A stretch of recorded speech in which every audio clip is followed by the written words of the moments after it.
రాష్ట్ర వ్యాప్తంగా సమగ్ర శిక్ష 19,350 కుటుంబాలు సమ్మె చేస్తున్నాం. దీనికి మేము గత 18 సంవత్సరాల నుంచి వెళ్ళి వెట్టి చాకరీ చేసుకుంటూ ప్రతి ప్రభుత్వంలో న్యాయవంచనకు గురి కాబడుతూ ఉన్నాం. మాకు గత పిసిసి అధ్యక్షుని హోదాలో మరి మీరు అధికారించిన వెంటనే మీ అందరి సమస్యలు పరిష్కారం చేసి దగ్గర చేస్తారని మాకు మాట ఇచ్చారు. మీరు ఇచ్చిన మాట ప్రకారం మేము 20 రోజుల నుండి శాంతియుతంగా ప్రజాస్వామ్యబద్ధంగా నిరసన తెలియజేస్తా ఉన్నాం.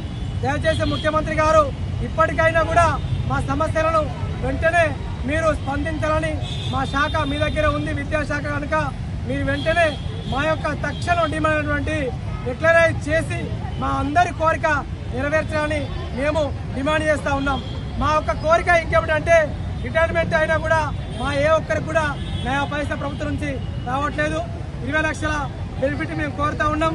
అదేవిధంగా మా యొక్క విధులలో కార్మికులు కానీ ఎవరైనా చనిపోతే అంగన్వాడీ రుణశీత కానీ మేము పీజీబీలు చేసి ఉండి చెట్టు కాలుపై ఉండి మా యొక్క ఎక్స్గ్రేషన్ కూడా రూపాయలు కూడా ఈ రోజు వరకు అందలేదు.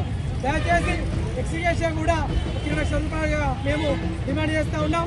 మాకు ఏదైతే మీరు ఇచ్చిన హామీ ఉన్నదో తక్షణమే డిక్లేర్ చేయాలని ఆ జీవో ఇస్తారా మేము ఈ సమ్మె విరమిస్తామని మేము కోరుకుంటా ఉన్నాం.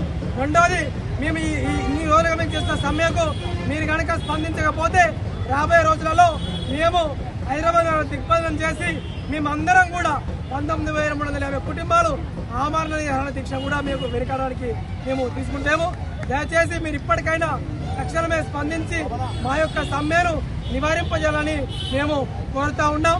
లేని ఎడల ఈ అందరూ కూడా రాష్ట్ర వ్యాప్తంగా ఉద్యమాన్ని తీవ్రతరం చేసి ఈ యొక్క ఉద్యమం ఈ రోజు 33 జిల్లాలలో సాగుతా ఉంది.